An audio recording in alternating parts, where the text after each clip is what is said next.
गोजोन्थों आंनि बड'लेण्ड नांगौ इउट्यूब चेनेलाव नोंथांमोन गासैखौ बरायग्रोनानै लाबाय आरो सिगांनि भिडिअफोरखौ अनसायनायनि गेजेरजों नोंथांमोनहा नायबोनायनि थाखाय आंनि गोसो गोरबोजों नोंथांमोनखौ बरायग्रोनाय थाबाय आरो गोजोननाय जासिहरनाय थाबाय। सानो दिनैबो नोंथांमोनहा भिडिअखौ अनसायगोन होननानै आङो दिनैनि भिडिअआवहाय लाबोनो सानदों बर'नि थै गोनां सैथो जे एम बाथा बिथांनि सायावहाय दिनै बिथांनि जे बाथ्रा बुंनाय बर'नि थै गोनां जे बाथ्रा बुंनाय बायदि मोननायखाय आङो बिथांखौ दिनैसिमावहाय बर'नि थै गोनां बायदि मोननायखाय आङो दिनै बिथांखौहाय दिनैहाय बर'नि थै गोनां सैथो बिर जोहोलाव होननानै आङो थाम्बनेइलाव लाबोनाय जाबाय।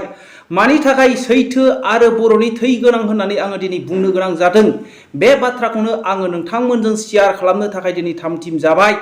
आरो NLFB हान्जाखौ दिनैहाय मानो दाफिननो गोनां जादों बे बाथ्राखौनो लानानै आङो नोंथांमोननि गेजेराव लाबोनो सानदों। दिनै बिटिआर सुक्ति जानायनि उनावहाय NDB फोरजों गोजोन गोरोबथा जानायनि उनावहाय दिनै मानो दिनै NLFB जोनोम जाबावनांगौ गोनां जाया। जोङो दिनै NLFB नि जे फाउन्डार जे एम बाथा बिथांजोंनो दिनैहाय आङो सावरायनो थाखाय आङो दिनै थाम-थिम जाबाय। नोंथांमोनहा जोबजासे खोनासंनायनि उनावहाय कमेन्ट खालामहर बिथांनि जे बुंनाय थांखि बिथांखि लानाया दिनै सैथो ना असैथो आरो जोङो बिथांनि जे बाथ्रा बुंनायाव सापर्ट होथावथाव नंगौना नङा। रायजो राजाफोर नोंथांमोनहा नोंथांनि व्यक्तिगत मोननाय जे गोसो गोरबोजों मोननाय नोंनि ब्रेनफोरजों साननानै मोननाय बे बाथ्राखौ नोंथांमोनहा कमेन्टनि गेजेरजों शेयार खालामहर। बिथांनि जोङो फंनैसो बाथ्राखौ जोङो खोनासंखांनायनि उनावहाय जोङो जयै बेखेवगोन आरो जोङो जयै सावरायगोन आरो आं मा बेखेवगोन नोंथांमोनहा जोबजासे नायखांनायनि उनावहाय कमेन्ट खालामहर। फै जोङो बिथांनि फंनैसो बाथ्राखौ जोङो खोनासंनि। समाय जाखानाय हिसाबै जों दिनैसिमबो बे समायखिरा जानायावनो दङ। खिन्थु दिनै जोंनि नांबाय थानायनि गेजेराव गावजों गाव थैलायनाय माबाया माने गावजों गाव माबाफोरनिफ्राय जोंनि एनिमिफोरनिफ्राय थाखा फैसा जानानै जोंखौ एरना होनाय आवथार होनाय गावनि गेजेराव थैलायनाय माबानिफ्राय जाहाथे जोंनि रायजो राजानि गेजेराव बेबादि थाखा लबिया थाखा जानानै गावजों गाव खोन्थालायनाया गोजानाव थायो। बेखौ गोजानाव दोनलायनानै जाथिनि खौसेथि जाथिनि मोनथायखौ बयबो गोसो होयो। बेथ' माखासे लिडारफोरनि सायाव जाबोबाय। माखासे लिडारा सोरबाया एसे बबेबा फारसेजों लुगैनाय भाबाव जोंनि जाथिया थगायजाबोबाय थादों। जों बेखौ लानानैनो गोदानै जों NLFB आफाद हिसाबै जों जोनोम होफिननाय बा जोनोम माबाफिनदों। दा जोङो बे थांखिखौ लानानै जेनेबा जोंखौ सरकारा मोनसे आश्रय होनाय जायगा होफिननाय जोंखौ लेंहरनाय हिसाबै जों फैदों। फैनानै दा जोंनि सावरायनायनि बेलायाव जों बुंदों रन्जन दैमारि सार बा लिडार केडार जों गासिबो गवाबा जों फाइनाल डिसिसन बा थकआव जों जिराया होननानै जों दं आरो। बेखौथ' रायजो राजा बयबो नुगासिनो दङ। राजनिथिकनि सालाव बर'नि माखासे माबाफ्रा गोदोगोन गोदाया बेखौ गासिबो रायजो राजाया नुगासिनो दं फारि फारि। दा बेखौ आं बुंफोरलायाबाबो जायो। दा बेबायदि आरो बर' हारिनि जाथि दानायनि थाखाय बर'नि जोंनि नांगौ माबाखौ जुदि बा जोंनि डिमान्डखौ जाफुङागौ माने जों नांनाया जोंना कन्टिनिउ थांबाय थागोन। जेराव जोंनि NLFB हिसाबै जोंनिया जोंखोल बिथाङानो जोंखौ थैनानै गावनि जिउखौ बावनानैनो खोन्थालांनो हाबायबा बिथाङानो जुदि गावनि आगोमा जिउखौ बावनो हायोबा जों मानो बावनो हाया जाथिनि खाथेराव। आरो दिनै बिथां जोंखोलल' नङा बिथां जोंखोलनि सिगाङाव NLFB हिसाबै हाजार हाजार बर' जोहोलावफ्रा जिउ नागारबोबाय। दा बिसोरनो जुदि जिउ नागारनो हादोंबा जों मानो नागारनो हाया जाथिनि खाथेराव। दा जों कन्टिनिउ नांनायाव थांगोन बेल' आरो बेखिनियाव। रायजो राजाफोर नोंथांमोना खोनाखाबाय दिनै एम बाथा बिथाङा जोंनि गेजेराव मा बुंखो बे भिडिअ क्लिपखौहाय मोजां खोनासंखाबाय होननानै आङो सानो। दिनै NLFB हान्जाया मानो थाखाय बिटिआर सान्थि गोरोबथा जाखांनायनि उनावहाय एनडिपि मोनब्रै फेक्सनजोंहाय दिनैहाय सान्थि जाखांनायनि उनावहाय एनएलएफबि या मानो थाखाय जोंनि बर' हारिनि थाखाय बे मोनसे जांख्रिथायारि हान्जाया अस्त्र दैफिननो थाखाय मानो जोनोम जानो गोनां जाया बिनि सोमोन्दै बिथाङा जोंनि गेजेरावहाय थुलमुलैब्लाबो एसेब्लाबो दिनैहाय सर्टकारै ससियेल मिडियानि गेजेरजों बुंबाय। दिनैहाय जोंनि बिटिआर सुक्तिनि गेजेरजोंहाय गोबां जोंनि थगायजानायखौसो जोङो नुदों। दिनै बिटिआर सुक्तिया जादोंमोन जोंनि एक्स एनडिबिफोरनि माखासे बिर जोहोलावफोरजोंहाय आरो सान्थि सुक्तिया सोरजों जायो होनोब्ला मोनसे अस्त्र दैग्रा जांख्रिथायारि हान्जाजोंसो सान्थि सुक्तिया जायो। माब्लाबाबो मोनसे सान्थि सुक्तिया मोनसे स्टुडेन्ट इउनियन बा मोनसे बे साधारन मानसिफोरजोंहाय दिनै सान्थि सुक्तिया जाया। रायजो राजाफोर दिनै जोङो नुनो मोनदों मा जोंनि जोंनि प्रमद बर' जे बिथां दैदेननाय आबसुजोंसो जोंनि एग्रिमेन्ट सान्थि सुक्ति जानायखौ जोङो नुदों आरो लरेन्स बिथांमोननि जे दैदेननाय जे लरेन्स इस्लारि आरो प्रमद बर' दैदेननायजोंसो सान्थि सुक्ति जानायखौ जोङो नुदों आरो जोंनि बै समावहाय जे दैदेननाय सान्थि सुक्ति जानाय मानसिफ्रा दिनैहाय माखासे थगायजानायखौ जोङो नुदों। मानो होनोब्ला दिनैहाय बै समावहाय बिएलटिफोरजोंहाय सान्थि सुक्ति जाखांनायनि उनावहाय बिथांमोनहा सासेबो जोबथेसालियाव जोबजानो गोनां जायाखै। रायजो राजाफोर बै समावबो गोबां सुबुंफ्रा थैनो गोनां जादों, मुंख्लं जानो गोनां जादों।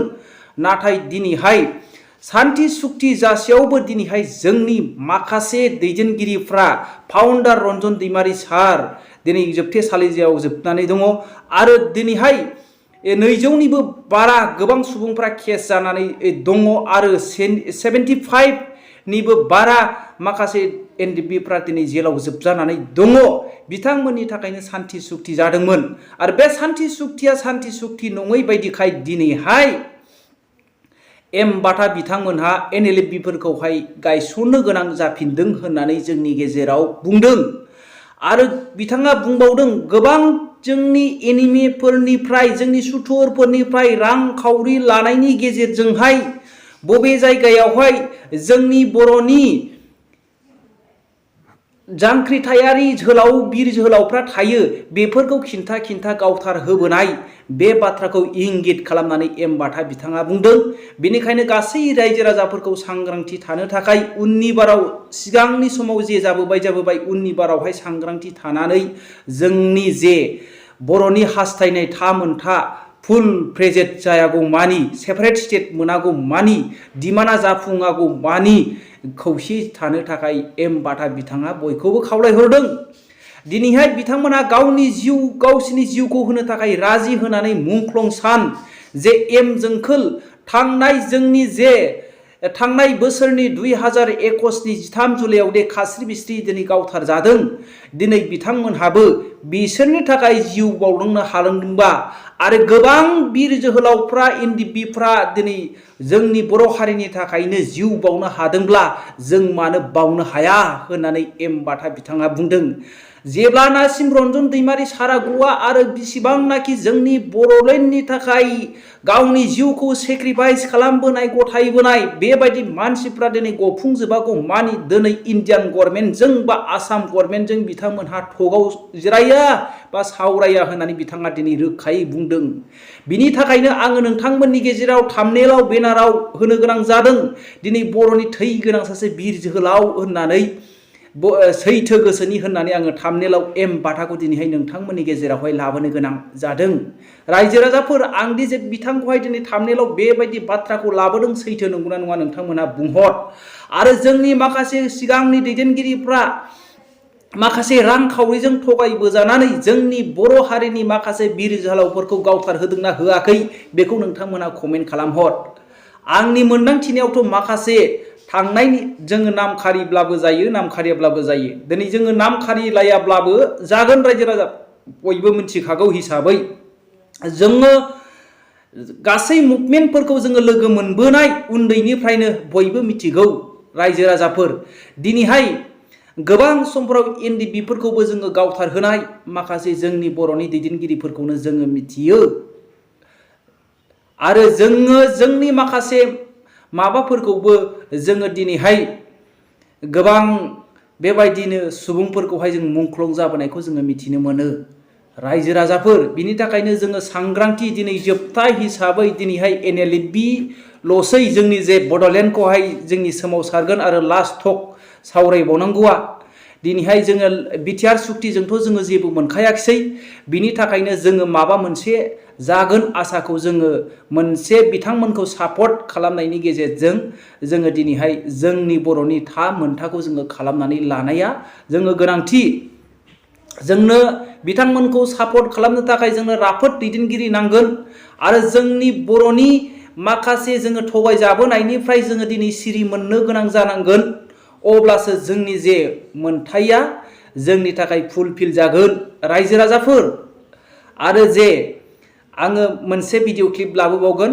जोंनि सासे मानसिया न' बड'लेण्ड नरेश होननानै बिथांमोनहा दिनैहाय जांख्रिखांबावनाय आङो बिथांनि नामखौ लाबोथ'नाय जानाय नंला बिथांमोनहा मोनसे मैया मेल खुंनायनि गेजेरजोंहाय बिथांमोनहा दिनैहाय मोनसे थाग थियारि खालामदों फैबाय थागोन जुलाइआवहाय गासै बर'नि दैदेनगिरिफोरखौ हांख्रायनायनि गेजेरजोंहाय मोनसे सावराय मेल खुंनो थाखाय बिथांमोनहा थाग थियारि लाबाय बेखौहाय नेक्स्ट भिडिअ लाबोनाय थानाय जागोन नोंथांमोनहा नेनानै था आरो दिनै जे आङो नोंथांमोननि गेजेरावहाय भिडिअ लाबोबाय जोङो बिथांमोनखौ एम बाथा बिथांमोनखौ सापर्ट खालामथावथाव नंना नङा आरो एम बाथा बिथांखौ जे आङो दिनै बुंदों बर'नि थै गोनां सैथो गोसोनि बिर जोहोलाव होननानै बुंबाय आङो बेखौहाय दिनैहाय सैथो गोसोनि मोननायखाय दिनै फाउन्डार जे गावनि बिफा बायदि रन्जन दैमारिया दिनैहाय दङ जेलावनो आरो माखासे बिर जोहोलावफ्रा दङ आरो माखासे मानसिफ्रा सान्थि भाबै जोङो गखांनायनि उनावहाय जोङो बुङाब्लाबो जागोन गेदेर गेदेर बाथ्रा बुंनायखौसो जोङो नुगासिनो दङ बिथांमोनहा दिनै बावगारनानै थानाय आरो बिथांमोनहा गावसिनि ओंखामखौ सेख' जानोनो गिनानै दिनै बिथांमोनखौ दिनै थाब बख'नो नाजायै जोङो बेखौसो नुगासिनो दङ बिनिखायनो एम बाथा बिथाङा दिनै बुंदों गोबां सुबुंफ्रा जोंनि सुथुरफोरनिफ्राय रांखावरि लानानै जोंनि बिर जोहोलावफोरखौ गावथारहोनाय आरो जोंनि बर' हारिखौ नासयबोनाय बे खामानिखौहाय दिनै नासयबोहोगासिनो दङ होननानै बिथाङा बुंदों बेनिखायनो जोङो गासै बर' हारिया सांग्रांथि जानानै जोंनि लास्ट जे मुभमेन्ट बेखौ जोङो खौसेथियै जोङो जांख्रिनाया जोंनि हान्थिनाया मोजां होननानै आङो सानो रायजो राजाफोर आङो बेखौनो दिनै